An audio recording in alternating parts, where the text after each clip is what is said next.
Hi and welcome to VerityHearts, it's Vera.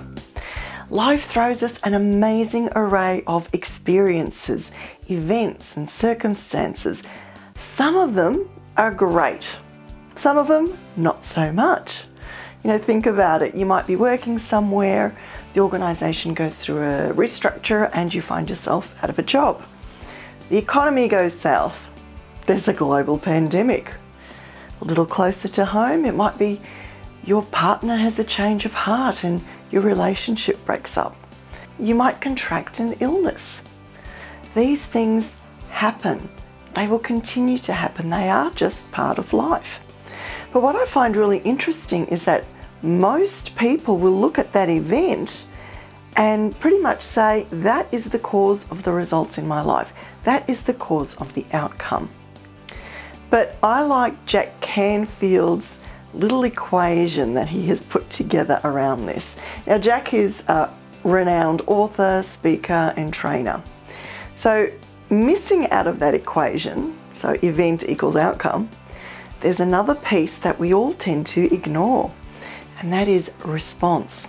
So really it's the event plus our response to the event that delivers the outcome that we have for our lives. Now, when we look at just that event on its own and say that is what determines the outcome, well, that sort of puts us into that space of victim scenario. It's where we find pain dwellers living. You know, it's the people who are constantly in pain, constantly a victim of circumstance. You know, they blame everything else and everyone else for how they're living their life. You know, it's the family I was brought up in, it's the economy, it's all these terrible partners that I've been attracting into my life. And it's very convenient to blame other people or other events or things external to us, put it that way. It's very convenient to blame everything and everyone outside of ourselves because, well, it means it's not our fault. It also means that we've handed over our power to people or things external to ourselves. And whilst we sit in that space of looking outside of ourselves, well, we're not doing anything different. We're not creating any different results. The thing with that equation, events plus response equals outcome, is that even when we choose not to respond consciously, we're still responding. No response is a response. So we're still contributing to that outcome. So, you know, you've heard the saying, you know, maybe you cannot control the events, but you can control your response to those events.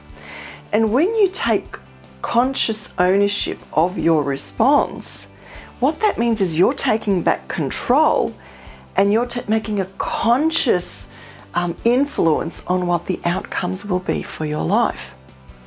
So if you found yourself not liking the results you're seeing in your life, I challenge you to get curious about what's been your contribution to that. What's been your response to an event or a person or, you know, something happening. And if you don't like the outcome, by looking at honestly your response, you've got the opportunity to therefore change your response and therefore get an outcome that you want rather than letting the circumstance or event create or dictate that outcome for you. So remember, it's the event plus your response to the event that will give you the outcome. I'll catch you next time.